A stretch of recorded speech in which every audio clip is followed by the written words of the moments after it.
Simón, hijo de Jonás. Kefas o Cefas, como también se le menciona. Cuando lean el nombre Cefas, que es Kefas, sepan que es la misma persona de la que estamos hablando, ¿de acuerdo? Es una de las personas más importantes en el libro de los Hechos. Es una persona que vivió muy cerca de Cristo, lo conoció muy bien y lo hemos visto desde el mar de Galilea, pasando por todas las experiencias que ya hemos estado comentando en las últimas semanas acerca de cómo caminó por encima de las aguas y cómo vio milagros y experimentó cosas en su vida realmente increíbles que ningún otro ser humano las experimentó.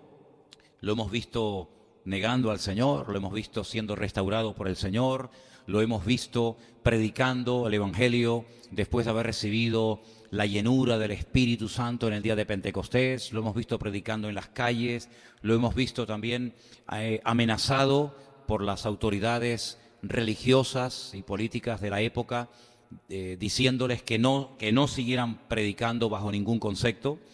Vimos el otro día cómo se tuvieron que tomar medidas para organizar mejor la iglesia primitiva. A la hora de la comida había por lo visto problemas, surgió algo de murmuración dentro de la congregación y el problema se atajó, el problema se solucionó nombrando diferentes ancianos. El último día, el día domingo, vimos a Pedro en Jaffa o en Jope teniendo una visión donde el Señor le mostraba a través de una serie de animales, algunos limpios, otros no limpios, que si tenía hambre, pues que se levantara, que comiera, y Pedro se negó a hacerlo diciéndole al Señor, yo nunca he hecho esto. Por lo tanto, aunque tú me mandes a hacer algo que yo nunca he hecho, sus prejuicios religiosos eran tan tremendos que le dijo otra vez al Señor, no. Y se lo dijo 3 veces hasta que el Señor recogió ese lienzo, ese pergamino, y ahí vemos a Pedro empezando una nueva etapa de su ministerio y es yendo a los gentiles a predicarles la palabra. Concretamente a la ciudad de Cesarea, donde le estaba esperando una casa abarrotada de gente y donde le estaba invitando a predicar la palabra nada más y nada menos que el famoso centurión romano llamado Cornelio. Allí él predica la palabra, le acompañan algunos hermanos y allí ellos se dan cuenta de que Dios no hace efectivamente acepción de personas y allí los oyentes reciben exactamente la misma experiencia que ellos habían recibido en el aposento alto cuando comenzaron a hablar en otras lenguas y los que iban con él se quedaron sorprendidos diciendo, también sobre los gentiles es derramado el Espíritu. Cuando él viene de ese viaje, lo confrontan los hermanos en Jerusalén y encontramos en el capítulo, concretamente el capítulo 11 del libro de los Hechos, el informe que él presenta a la iglesia. La iglesia le dice, ¿cómo es posible que tú has ido a comer, que tú has entrado en casa de gentiles? Y entonces las palabras que él responde dice, ¿por qué has entrado a comer a casa de gentiles, casa de incircuncisos? Y entonces él comienza a explicar la experiencia que había tenido en Jope, donde el Señor le dice que vaya, donde él ve cómo el Señor respalda su palabra, etcétera. Y al final del capítulo, del capítulo 11, concretamente a partir del versículo 15, dice, cuando comencé a hablar, dice Pedro, cayó el Espíritu Santo sobre ellos. ¿Y cómo lo sabían? ¿Cómo sabían que había caído el Espíritu Santo sobre ellos? ¿Cambiaron de color? ¿Se estiraron? ¿Encogieron? ¿Le salió rabo? ¿Cómo sabían? Bueno, aquí dice, también el Espíritu Santo cayó sobre ellos como sobre nosotros al principio. Entonces me acordé de lo dicho por el Señor cuando dijo, Juan ciertamente bautizó en agua, mas vosotros seréis bautizados con el Espíritu Santo. Y esta no es una experiencia de conversión. Esta no es la experiencia de la conversión. Esta es otra experiencia diferente. Porque si fuera la misma, pues no se hubieran quedado sorprendidos, sino que dijeron, oye, mira, también ellos tienen esta experiencia como nosotros la tuvimos al principio. Entonces dice, si Dios pues les concedió también el mismo don que a nosotros, que hemos creído en el Señor Jesucristo, ¿quién era yo? ¿Quién era yo para que pudiese estorbar a Dios? Entonces, oídas estas cosas, callaron. Qué bueno, ¿no? Y glorificaron a Dios diciendo, de manera que también a los gentiles ha dado Dios arrepentimiento para vida. Entonces ahí comienza una etapa nueva. Ahí ellos por fin se dan cuenta de que eso de ir a toda criatura, pues también incluye a los gentiles. Y Pedro fue la primera persona que tuvo el privilegio y la oportunidad de ir a presentarles el Evangelio y de ver cómo el Señor respaldaba esa predicación en la casa de un centurión romano llamado Cornelio. Ahora, a partir del versículo 19 se habla de otra iglesia, ya no se habla de la iglesia primitiva. Quiero que tengan en cuenta de que ya ha pasado algún tiempo y ya existen otras congregaciones. Recuerden que cuando, por ejemplo, empezó la persecución en Jerusalén, después de haber matado a pedradas a uno de los diáconos de la iglesia, a Esteban, pues los cristianos fueron esparcidos por muchas partes. Entonces cuando uno dice, oye, la iglesia de Antioquía, bueno, es que ya habían otras congregaciones en otras partes. Entonces dice en el versículo 19 que los que habían sido esparcidos a causa de la persecución que hubo con motivo de Esteban, se fueron, fíjate, a Fenicia, a la isla de Chipre, a Antioquía, no hablando la palabra a nadie, sino solo a los judíos. Pero había entre ellos unos varones de Chipre y de Cirene, los cuales cuando entraron en Antioquía, también le hablaron a los griegos, anunciando el evangelio del Señor Jesús. Y la mano del Señor estaba con ellos, y gran número creyó y se convirtieron al Señor. Aquí hay otro grupo grande de gentiles, que se convierten al Señor. Llegó la noticia de estas cosas a oídos de la iglesia que estaba en Jerusalén, y enviaron a Bernabé. Ya lo conocemos a Bernabé. Bernabé, la primera información que se nos da de él es que era un hombre que tenía una propiedad, ¿se acuerdan? La vendió y puso todo el dinero a los pies de los apóstoles. Pues esa es la primera vez que la Biblia nos habla de Bernabé. Y ahora lo vemos que él se va a Antioquía. Dice, cuando llegó, vio la gracia de Dios y se regocijó. Y exhortó a todos a que con propósito de corazón permaneciesen fieles al Señor. Y ahora menciona características de Bernabé muy bonitas. Dice que era un varón bueno, lleno del Espíritu Santo y de fe.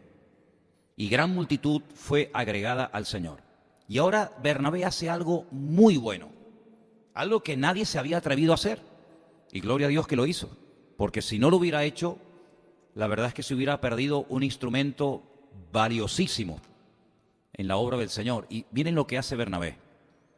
Después se fue Bernabé a Tarso para buscar a Saulo, y hallándole le trajo a Antioquía. Ya Saulo se había convertido, ya había tenido un tremendo encuentro con el Señor, pero allí estaba en Saulo, de donde él era, Saulo de Tarso, ¿verdad? Sin embargo, Bernabé dice, oye, ¿qué habrá sido de este hermano? ¿Qué habrá sido de este hombre perseguidor de la iglesia, de este famoso rabino que estuvo persiguiendo a los cristianos, a nuestros hermanos durante tanto tiempo? Y alguien probablemente le habrá dicho, pues mira, hemos oído que se volvió a su casa, que se volvió a su provincia, a Tarso. Y entonces este hombre se va a Tarso a buscarlo, lo lleva a la iglesia de Antioquía y dice, se congregaron allí todo un año con la iglesia. Y enseñaron a mucha gente, y a los discípulos se les llamó cristianos por primera vez en Antioquía. Este es un dato muy bueno.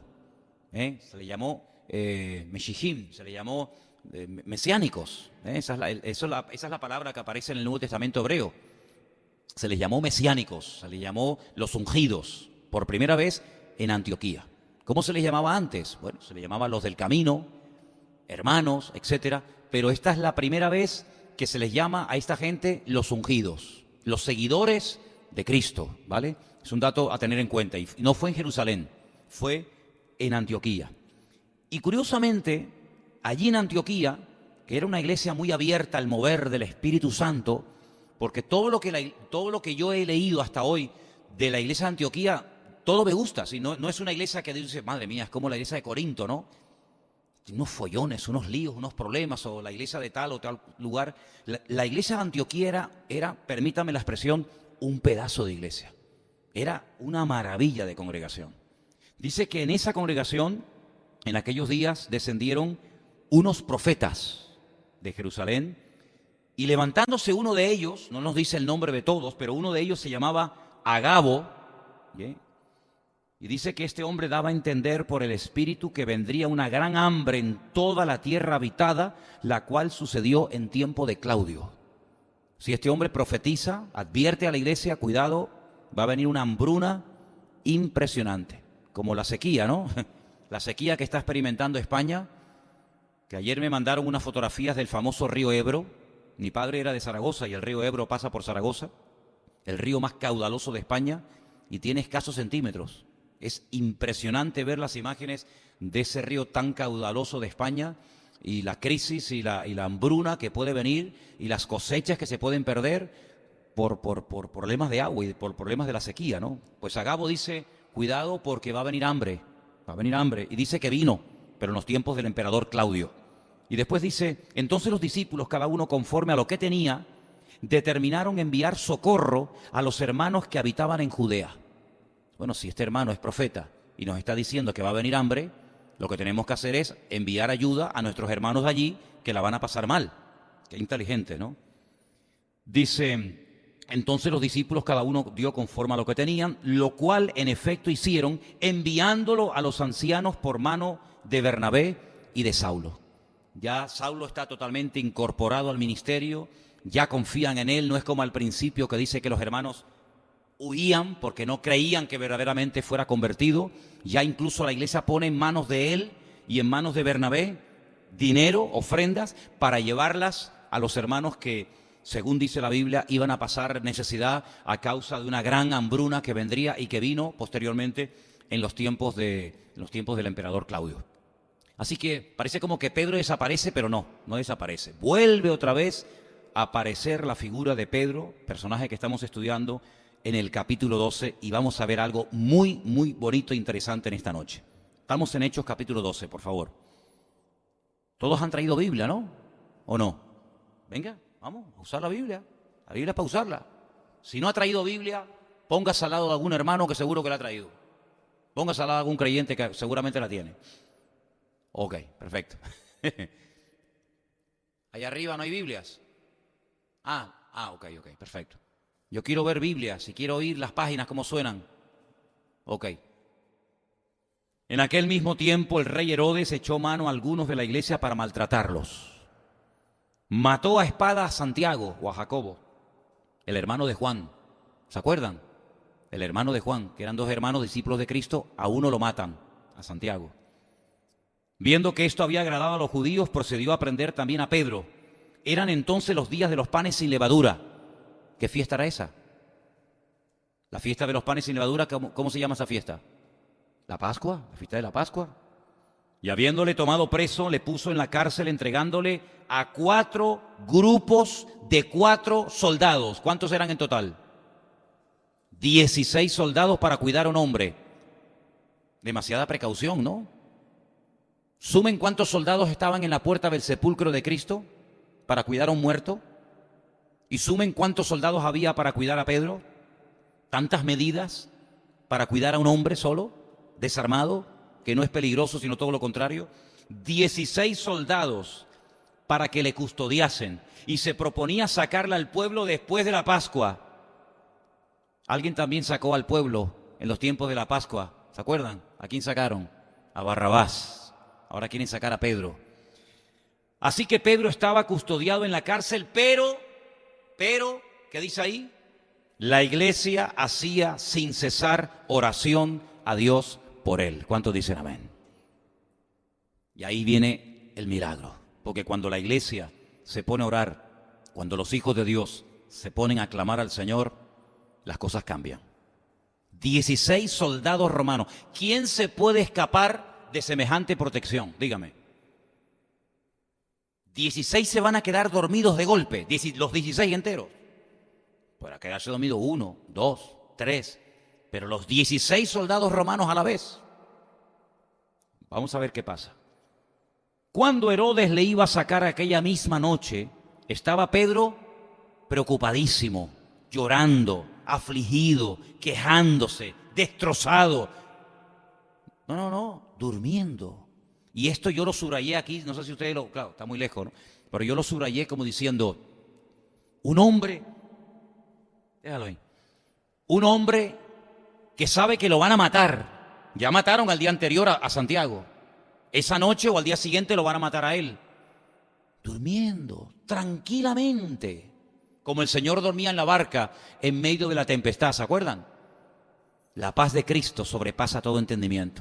En paz me acostaré y asimismo dormiré, porque solo tú, Señor, me haces vivir confiado. Ahí está durmiendo Pedro tranquilamente, como si nada, porque en su vida, como la tuya y la mía, está en las manos del Señor. Y cuando nosotros depositamos nuestra vida en las manos del Señor, no importa lo que nos hagan, no importa lo que suceda, podemos estar tranquilos porque el Señor está a nuestro lado. ¿Cuántos dicen amén? Tremendo, durmiendo, entre dos soldados, sujeto con dos cadenas, claro, uno a la derecha y otro a la izquierda. Y los guardas delante de la puerta custodiaban la cárcel. Esto me llama mucho la atención, porque podían haber puesto a los soldados en la puerta de la celda, pero sin embargo metieron a dos con él dentro de la celda, uno encadenado por la mano derecha y otro encadenado por la mano izquierda, para que no se escape bajo ningún concepto. Eso es lo que ellos decían. Pero vamos a ver lo que pasa. No se olviden que la clave de esto es el versículo 5. Pero la iglesia hacía sin cesar a Dios por él. Esa es la clave. Sigo leyendo. He aquí se le presentó un ángel del Señor y una luz resplandeció en la cárcel. Oye, si a ti se te presenta en la habitación un ángel, se llena de luz la habitación, tú tienes que pegarte un susto de miedo, ¿sí o no? Pedro no, porque estaba dormido. Dormido. Y entonces le tiene que tocar, el ángel le tiene que tocar a Pedro, es increíble. Y dice, tocando a Pedro en el costado, le despertó diciendo, levántate pronto, y las cadenas se le cayeron de las manos. El mensaje de hoy lo hemos titulado, Cristo rompe las cadenas. ¿Cuántos dicen amén? Cristo rompe las cadenas, espirituales o de la índole que sean. Y ahora dice aquí, le dijo al ángel, cíñete, átate las sandalias, y lo hizo así, y le dijo, envuélvete en tu manto y sígueme. Saliendo le seguía. Escucha, esto me llamó mucho la atención. Pero no sabía que era verdad lo que hacía el ángel, sino que pensaba que veía una visión. Sí, mira, esta gente vivía en una comunión tan directa con Dios que había momentos que podían llegar a confundir la realidad con el mundo espiritual. Para ellos era tan normal ver visiones y ver ángeles y tener sueños, que había momentos que decía, bueno, pero lo que me está pasando es un sueño, es una visión, me pellizco para ver si estoy despierto, estoy dormido. Sí, fíjate la dimensión y la profundidad que tenía esta gente, que ha visto cómo las cadenas se rompen, cómo los 16 soldados romanos se quedan dormidos, lo está viendo y él cree que está viendo una visión. Esto es algo increíble. Y entonces fíjate tú, habiendo pasado la primera y la segunda guardia, llegaron a la puerta de hierro que daba a la ciudad, la cual se les abrió por sí misma, como las puertas de los aeropuertos, esas que me gustan a mí tanto, y la del Mercadona, que haces así, y se abren, esas me encantan, esa puerta, me han llamado muchas veces la atención. La puerta de hierro que daba a la ciudad se les abrió automáticamente, dice el texto, automáticamente, aquí dice por sí misma.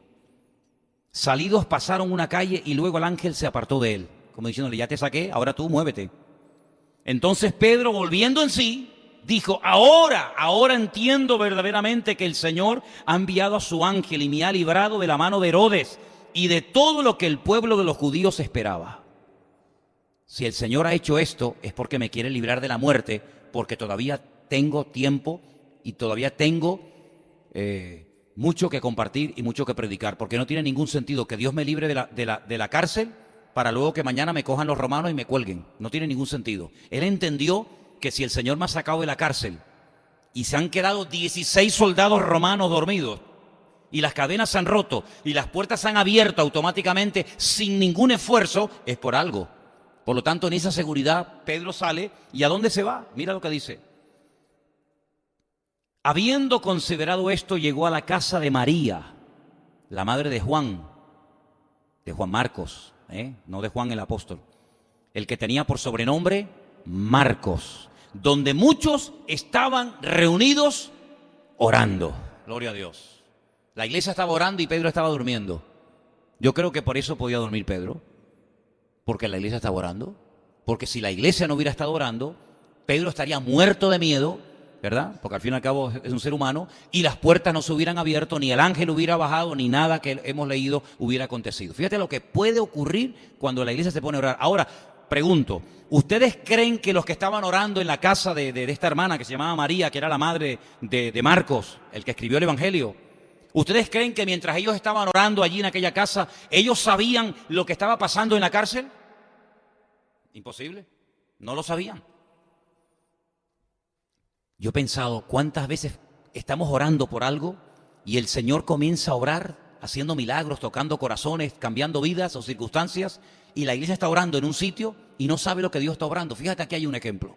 La iglesia está orando, ángeles bajan del cielo, se abren las puertas, se rompen las cadenas, Pedro sale fuera y la iglesia orando, como es su obligación y como es su deber.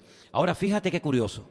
Cuando Pedro llamó a la puerta del patio, salió a escuchar una muchacha llamada Rode, la cual, cuando reconoció la voz de Pedro, de gozo, no abrió la puerta, sino que corriendo dentro dio la noticia de que Pedro estaba a la puerta. Entonces toda la iglesia empezó a saltar, a brincar, a gozarse. Gloria a Dios, aleluya, qué maravilloso es el Señor, qué bueno, cómo el Señor ha obrado tan rápido. Oye, unas cuantas horas lo agarraron a mediodía y a la medianoche está suelto.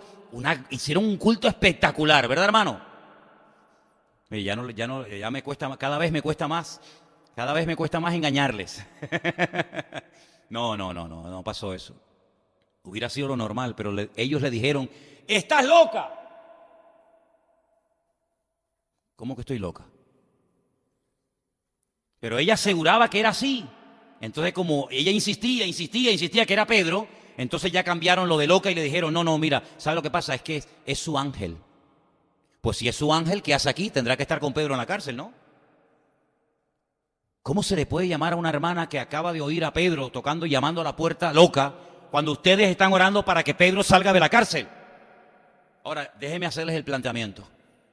¿No tardó la iglesia más en abrir la puerta a Pedro que el Señor sacarlo de la cárcel? Es increíble cómo a veces el Señor tiene el poder para hacerlo, pero claro, saben la voluntad y toda esa cuestión, ¿no? Porque a veces la iglesia le cuesta abrirse y convencerse y aceptar lo que para otros es normal y lo que para otros no es ningún problema aceptar. 16 soldados romanos inconversos se quedan dormidos, se rompen las cadenas. Oye, cuando se rompen las cadenas o se abren las cadenas, los que están a su lado no se dieron cuenta.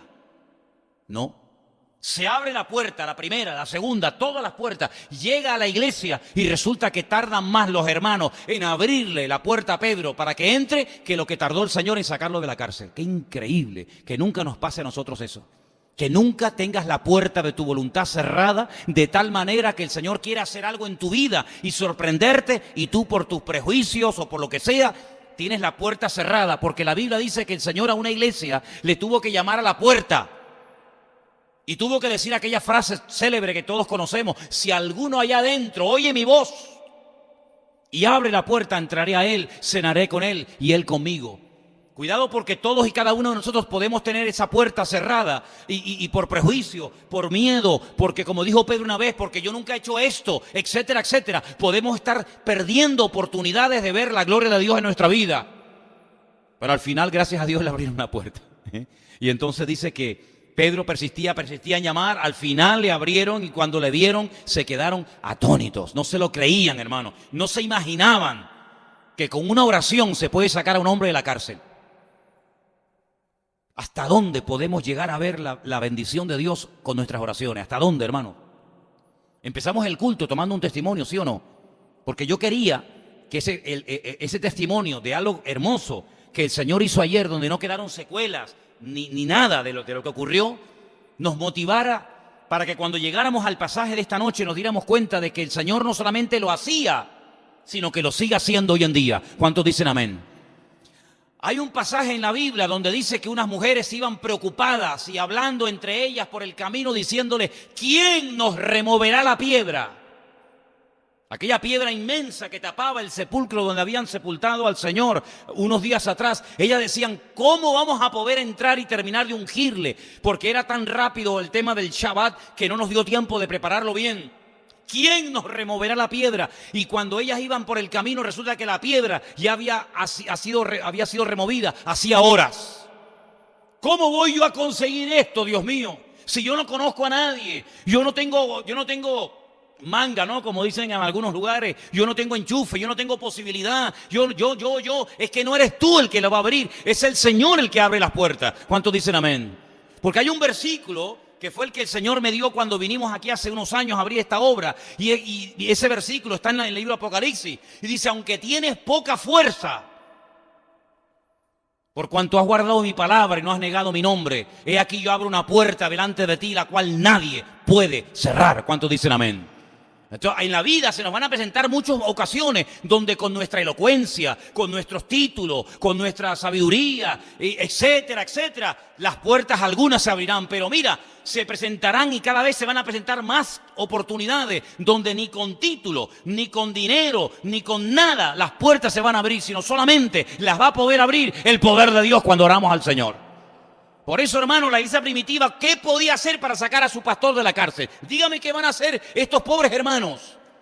Sí, muy ungidos, muy alegres, muy bendecidos, pero vete ahora tú a la cárcel, enfréntate a Roma. Mira, en cuanto te acerques a la puerta, te cortan la cabeza, amigo. No podían hacer nada. Vamos a hacer una manifestación, una marcha, una protesta, vamos a poner pancartas. Vamos a lanzar piedras y a decir, abajo con el imperio romano, asquerosos romanos. Y después cuando te vengan contra ti, ¡fum!, sale corriendo. Me parece ridículo cuando la iglesia se cree que ganando la batalla en la calle van a ganar la batalla en el mundo espiritual. Y la iglesia nos enseña, este texto nos enseña que la iglesia jamás se enfrentó así a cara descubierta con pedrada, con palos, con piedra contra el imperio opresor de Roma. No, porque por ahí no van los tiros, porque las armas de nuestra milicia no son esas. La iglesia lo que tenía que hacer es orar al Señor, y tu Padre que te ve en secreto te recompensará en público. Eso dice la Biblia. Ahora salir a la calle, tirarle piedra a la policía, que no, que le tire un barril, que un misil, que un cohete. Pues si por ahí no van los tiros, Cristo nunca hizo eso. Los discípulos, ¿cuántos eran? 120 el primer día, 3.000 que se convirtieron, ya van 3.120, 5.000 otro día, ¿cuántos van? 8.120, solamente hombres, sin contar mujeres y niños. Podían haber salido a la calle, enfrente de la cárcel. Yo creo que estaba, probablemente, es una opinión que yo tengo, yo creo que probablemente Pedro estaba en la fortaleza de la Antonia, que es donde está la famosa Vía Dolorosa, que todavía se puede visitar hoy en día en Jerusalén, porque allí estaba el palacio ahí estaba el palacio de los romanos. El palacio de Herodes estaba un poquito más allá. Bueno, da igual. Yo creo que podían haberse plantado en la puerta del palacio, en la puerta de la cárcel, 15, 20.000 o 30.000 hermanos, toda la noche gritando, consigna, romanos, abusadores, no sé qué, no sé cuánto. Pedro hubiera estado ahí adentro. Y cuidado, no te pongas así, porque capaz que llegan dentro y le cortan el cuello.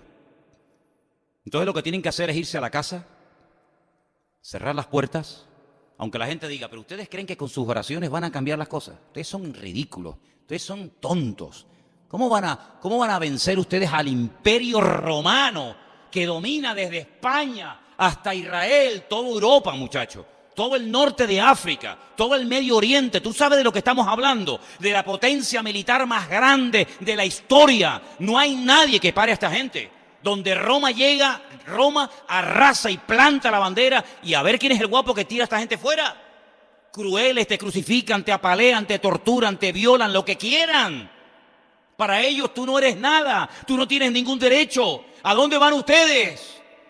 Bueno, aquí vemos un ejemplo de cómo la iglesia descubrió un secreto. Nosotros contra ellos no vamos a poder en lo físico, pero nosotros tenemos un poder que Roma no tiene. Y es el poder de la oración, orando y clamando al Señor. Y Roma cayó rendida a los pies de Cristo por el poder del nombre del Señor Jesús. Espero que todos aprendamos esto, porque en nuestra vida nos vamos a enfrentar con muchos imperios y con muchos gigantes y con muchas puertas a priori cerradas y con muchas circunstancias negativas y adversas. Pero el secreto está que la iglesia hacía sin cesar oración a Dios por Pedro. ¿Y por qué no oraron por Santiago? No oraron por Santiago y Roma mató a Santiago. Pero cuando dijeron, espérate un momento, hermanos, vamos un momento, hermanos, nos han matado a un pastor, nos han matado a Santiago, hermanos, hay que orar. Mira cuando oraron, no mataron a Pedro. Para mí esto es así, No oraron por Santiago, a Santiago lo mataron. Oraron por Pedro, Dios libró a Pedro.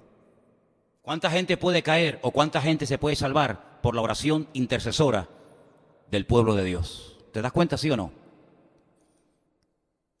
Al final Pedro sale de la cárcel, se reúne con los hermanos, se produce un gozo tremendo, pero él, haciéndoles con la mano, verso 17, señal de que callasen, les contó cómo el Señor le había sacado de la cárcel. El Señor. No han sido ni siquiera sus oraciones. Podía haber dicho, hermano, gracias a vuestras oraciones yo salí de la cárcel. Pero cuidado. No. Vamos, déjame pararme aquí porque es que a veces decimos, no, es que yo oré para que usted fuera sanado. ¿Y quién me sanó? Cuidado porque esto es muy sutil, porque yo he oído mucha gente, muchos hermanos, probablemente yo hasta lo haya dicho, fíjate lo que te digo. No digo esto para que nadie se sienta mal, porque te repito, yo seguramente en algún momento habré hablado así. Te cuento, hermano, un testimonio de la niña que se sanó, del otro que consiguió trabajo, y tú dices, claro, hermano, es que nosotros estuvimos orando. Pero ¿quién hizo la obra? ¿Le vamos a dar el aplauso a nuestras oraciones? ¿Le vamos a dar el aplauso a la vigilia que se hizo? ¿Le vamos a dar el aplauso a nuestro esfuerzo humano? No, el Señor me sacó de la cárcel, gloria a Dios. La gloria no se la van a llevar ustedes que oraron toda la noche, gloria a Dios, pero el que me sacó de la cárcel no fueron sus oraciones, fue el Señor. Yo no tengo fe, escúcheme, yo no tengo fe en mi oración. Yo no tengo fe en mi fe. No, yo solamente debo tener fe en Dios. Porque tú puedes tener mucha fe en tu propia fe. Y tú puedes tener mucha fe en que tú eres una mujer o un hombre de oración. Y no te cuesta y persevera. Pero cuidado, cuando se produzca el milagro, cuando se abra la puerta, cuando venga la provisión o lo que sea, no digas, no es que yo oré, no. Es que mi Señor, el Señor fue el que hizo la obra. Porque digo esto porque aunque parece que lo tenemos muy claro, cuidado porque muchas veces nos podemos sin querer atribuir, decir, es que yo oré. Mira, tú oraste, es verdad, y yo te lo agradezco. Pero la gloria siempre, y más en estos casos, se la tiene que llevar el Señor. ¿Cuántos dicen amén? Y si no me das las gracias porque yo oré por ti, mejor. ¿Sabes para qué? Para que no me crea que fue gracias a que yo oré por ti que pasó eso. Porque a veces, ¿sabes lo que ha pasado? Yo no sé si a ti te ha pasado esto. ¿No te ha pedido alguien oración en algún momento y tú te olvidaste? Y después resulta que 3 o 4 días te llega la persona y dice, hermano, el Señor me dio aquello que le pedimos. Y tú te acuerdas y dices, ay, mi madre, que yo no oré. Yo no oré. Y el Señor obró, como para decirte, ¿te das cuenta? Que no fue tu oración, tal vez fue la oración de otra persona que ni sabemos de quién fue. Para que la gloria y la honra siempre sean para nuestro Señor Jesucristo. Que Dios nos libre de eso. Y si en algún momento ven que yo lo hago mal, corríjame. Dice aquí, le hizo señal para que no así hicieran jaleo, hacer saber esto a Jacobo y a los hermanos. Me imagino que se refería a otro Jacobo, no al que habían matado. Luego, cuando fue de día, hubo no poco alboroto. Uy, a mí me hubiera gustado estar en la versión venezolana del libro, yo diría, en este zaperoco. Menudo zaperoco se armó allí ese día. A mí me hubiera gustado estar allí viéndole la cara a aquellos soldados diciendo, no, pero si yo no me moví de aquí, ¿y dónde está Pedro? No sé, mira la cadena, la tienes ahí colgando, tú eres bobo. Y el otro, ¿pero qué te pasó? No, yo no sé. Y los de afuera, y mira lo que pasó. Se armó un lío tremendo con los soldados. Mas Herodes, habiéndole buscado sin hallarle, después de interrogar a los guardias, ordenó llevarlos a la muerte. Era la recompensa por haber dejado soltar un preso. Por eso ustedes pueden entender cuando Pablo y Silas se ponen a cantar de medianoche en Filipo, ¿verdad? Y se produce aquel tremendo terremoto y las cadenas se rompen y las puertas se abren. Cuando el carcelero vio toda la cárcel abierta, dijo, ay, mi madre, que mañana me matan. Y cogió y se iba a acostar sobre su espada y Pablo dijo, no te mates. No, aquí nadie se ha escapado, que es tremendo, una cárcel con todas las puertas abiertas y que no se escape nadie. ¿Te das cuenta? No lo dejaron soltar, no dijeron, no, escápate, no pasa nada. Porque ellos sabían que si el preso se les escapaba, al día siguiente iban a ser muertos, como así dice la Biblia. Fueron llevados a la muerte. Después de esto descendió de Judea a Cesarea y se quedó allí. Ahora, esta es la historia de un hombre encarcelado que no puede hacer nada para ser liberado, sino solamente confiar en el Señor. Esta es la historia de una iglesia que reconoce que orando puede cambiar las cosas. Pero hay otra parte, y a mí me gusta que el capítulo 11 termine contándonos qué pasó con el hombre que mató a Santiago y con el hombre que quería matar a Pedro. Porque podía haber terminado el capítulo 11 diciéndonos que Pedro se fue de Judea a Cesarea y allí estuvo un tiempo. Bueno, está bien, no pasa nada. Pero yo di gloria a Dios por el versículo del 20 al 25, por esos últimos 5 versículos. Porque ahora dice la historia qué le pasó al rey, a Herodes, que era el que quería matar a Pedro. Mira lo que dice. Herodes estaba enojado contra los de Tiro y contra los de Sidón. Eso era bien arriba, bien al norte, ya fuera de Israel. Pero ellos vinieron de acuerdo ante él y sobornando a Blasto, que era el camarero mayor del rey, pedían paz, porque su territorio estaba abastecido por el rey. Versículo 21. Un día señalado, Herodes, vestido de ropas reales, se sentó en el tribunal y les arengó. Y el pueblo aclamaba gritando, voz de Dios y no de hombre. Al momento un ángel del Señor le hirió. Fíjate, un ángel saca a Pedro de la cárcel. Yo no sé si es el mismo ángel o otro, no lo sé. Un ángel lo saca de la cárcel y otro ángel llega y le produce una herida a Herodes por cuanto no dio la gloria a Dios y expiró comido por gusanos. ¿No te gusta esta historia? A mí me fascina.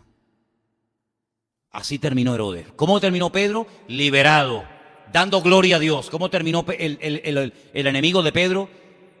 Comido por gusanos. Punto. Se acabó la historia de este personaje. Pero la palabra del Señor crecía y se multiplicaba. ¿Cuántos dicen amén? ¿Te das cuenta la diferencia? Como Lucas, mira, Lucas es aparte de que es un hermano y un creyente, es un escritor extraordinario. No es como, por ejemplo, Sofonías, que es un hombre que hasta escribe con falta de ortografía en su profecía, en el Antiguo Testamento. Lucas es un hombre culto, es un hombre que cuando cuenta las cosas, las cuenta y las adorna con tantos detalles. Un versículo del Evangelio de Lucas te da 20 sermones, porque te da un montón de datos y de información en un versículo.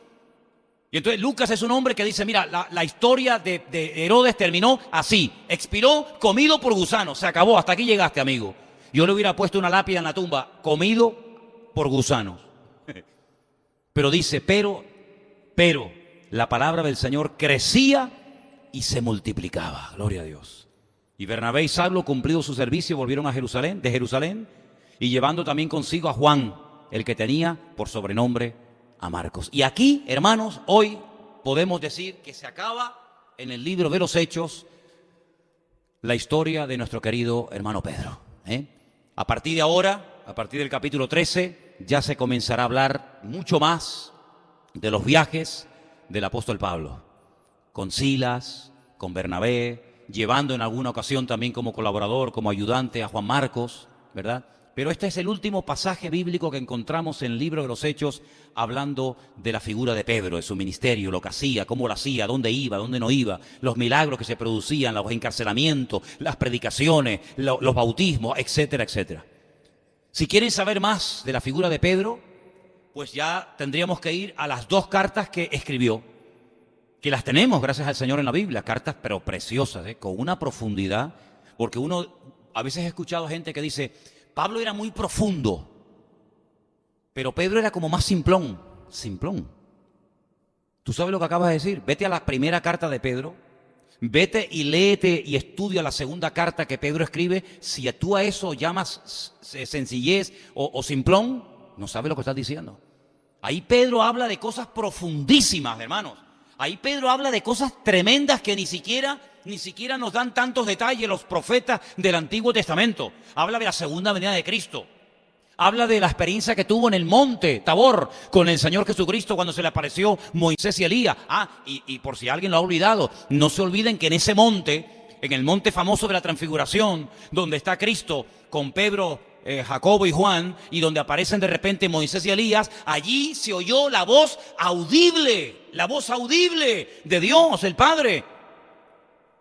Este es mi Hijo amado, a Él oíd. Desde los días del bautismo no se oía la voz de Dios audible, cuando dijo, este es mi Hijo amado, en el cual tengo toda complacencia. Bueno, pues en el día del monte de la Transfiguración, Dios, el Padre, vuelve a hablar y señala otra vez a Cristo, porque dice que de repente desapareció el representante de los profetas, el representante de la ley, Moisés y Elías, y se quedó allí solo el Señor Jesucristo, ¿verdad? Por lo tanto, si queremos, ya digo, saber más de Pedro, tenemos que ir a sus cartas, donde él escribe a los hermanos que están siendo perseguidos, y les escribe a los de Ponto, a los de Galacia, a los de Bitinia, etcétera. Hermanos que a través de su ministerio, a través de otro ministerio, pues llegaron a conocer al Señor. Y en una de sus cartas dice algo muy interesante. En una de sus cartas dice, por ejemplo, hablando de Pablo, lo llama nuestro hermano, nuestro querido hermano Pablo, al cual el Señor le ha dado una tremenda sabiduría. Como Pedro reconoce la sabiduría de Pablo y le dice, nuestro hermano que nos habla de estas cosas de una forma profunda y difícil, a veces nos dice cosas difíciles de entender. Fíjate Pedro lo que dice. A veces Pablo contaba cosas que Pedro dice, para mí me resultan difíciles de entender. Dice, y los indoctos tuercen para su perdición. Y vemos también en una de las cartas de Pablo, concretamente la carta de Pablo a la iglesia de Galacia, lo vemos allí a Pedro, lo vemos allí, visitando a Pablo, y vemos a Pablo reprendiendo públicamente a Pedro, llamándole hipócrita delante de la gente porque hacía algo que no era correcto, se comportaba de una manera delante de unos hermanos y delante de otros se comportaba de otra manera, y Pablo, ya saben cómo era, Pablo lo llama y dice, para acá, tú eres un hipócrita. Porque tú cuando estás conmigo y con los hermanos que no son judíos, te comportas como nosotros, como ellos, y después resulta que cuando vienen hermanos de la iglesia primitiva y te observan, te comportas como ellos. Entonces, ¿qué estás jugando con dos barajas? ¿Cómo es esto? Y ahí lo amonesta y le llama hipócrita, ¿no? Pero en definitiva lo que yo quiero que nos quede en nuestra mente es que este hombre salió de la nada. Que si no hubiera sido por Cristo, ¿tú hubieras sabido algo de Pedro en algún momento de la historia? ¿Verdad que no? Pedro era un simple pescador en el mar de Galilea, allí en el norte de Israel. Conocemos de Pedro, de su familia, de su ministerio, de sus milagros, porque Cristo entró en él, porque Cristo lo llamó, porque Cristo lo usó. Si el Señor no lo hubiera llamado, Pedro hubiera pasado sin pena ni gloria por la vida. Pero fue el Señor el que lo llamó, fue el Señor el que nos permite, 2000 años después de esto que hemos leído, estar hablando aquí de un hermano que veremos y conoceremos personalmente cuando lleguemos a la gloria. ¿Cuántos dicen amén? Claro que sí, vamos a ver a Pedro, Pues el Señor lo llamó y fue el que le permitió empezar una vida diferente. Lo sacó de esa rutina, lo sacó de esa vida monótona y aburrida, ¿verdad? Y lo convirtió, dice, en pescador de almas, pescador de vidas.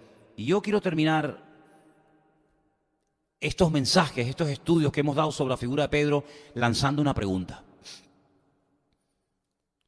¿Habrá aquí entre nosotros alguna persona que el Señor en un momento determinado quiera llamar y usar como llamó y utilizó poderosamente a Pedro durante tantos años hasta que terminó muriendo crucificado en Roma con la cabeza para abajo y los pies para arriba? Así murió Pedro en Roma, cuenta la historia. De hecho hay cuadros por ahí que así lo pintan. ¿Habrá alguna persona entre nosotros en esta noche que el Señor quiera llamar y utilizar como llamó y utilizó a Pedro durante tantos años de su vida? Yo le quiero pedir esta noche al Señor que en esta noche ponga en nuestros corazones el deseo de servirle. Porque cuando el Señor es muerto, cuando el Señor lo crucifican, Él vuelve ¿a dónde? A la pesca. Él vuelve otra vez a dedicarse a lo que sabía hacer en la vida. ¿Tú no te has planteado nunca que a lo mejor el Señor tiene otro plan para ti. Tú estás empeñado en ir por este camino y vuelta con este camino, porque yo estudié esto y yo me preparé para esto, y el sueño y el anhelo de mi vida es hacer esto, y después con esto voy a la otra etapa, y tú ya tienes como tu vida montada en los próximos 10, 15 o 20 años. Qué bonito, está bien, ¿verdad? Pero tú imagínate por un instante que el Señor diga, ¿y si yo te quiero llamar y romper todos tus sueños y toda tu agenda y llevarte por otro camino que tú ni siquiera has soñado en tu vida? ¿Puede hacerlo? ¿Podría hacerlo el Señor en ti? ¿Podría hacerlo?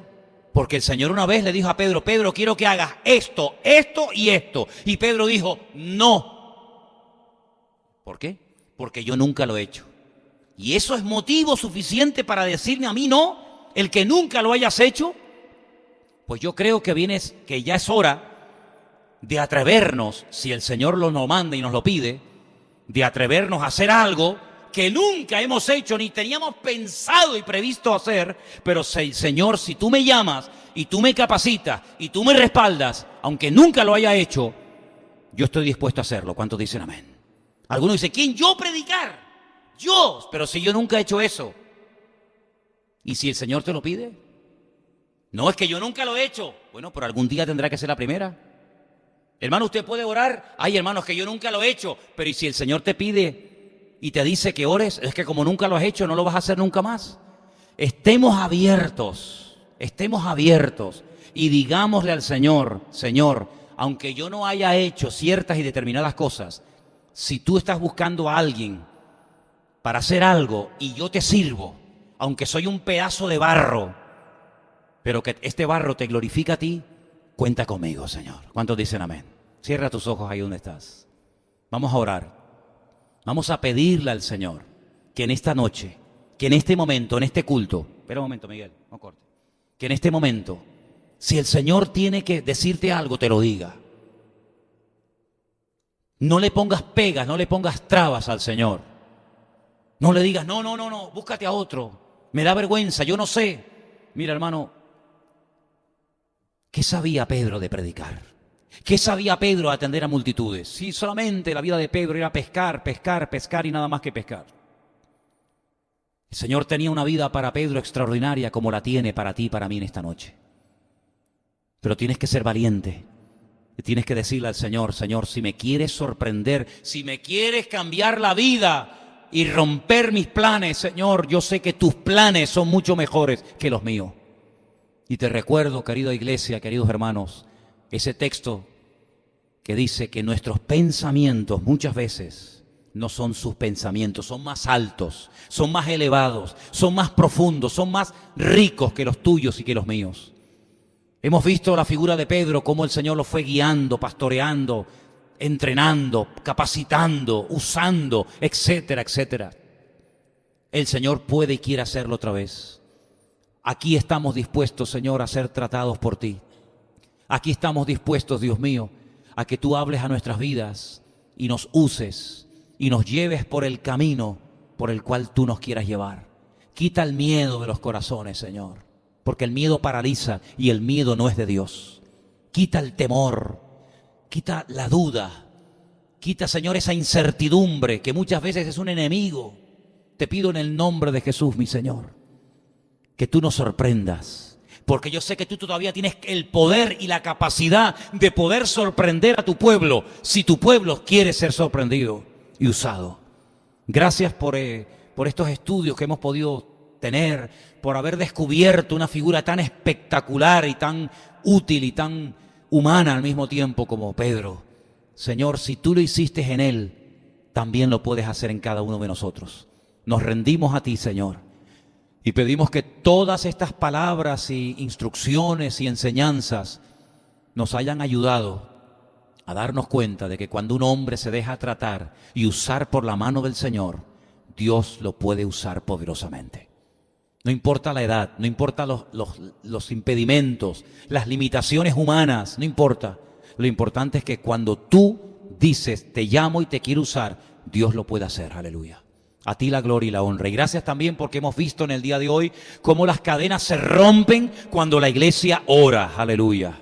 Y por eso en esta noche oramos con fe y pedimos que toda cadena que tiene que ser rota se rompa por el poder de Dios. En tu nombre lo pedimos en esta noche, en el nombre de Jesús. Amén y amén. Aleluya, gloria a Dios. Quiero que en este momento, antes de ponernos de pie y terminar este culto y todo lo demás, quiero que en este momento hagamos varias oraciones. Es temprano. Si alguien tiene que salir, puede salir, pero creo que todavía es temprano. Y además quiero que oremos en este momento. Vamos a orar por esos campamentos que vamos a tener el mes que viene y también en agosto. Los campamentos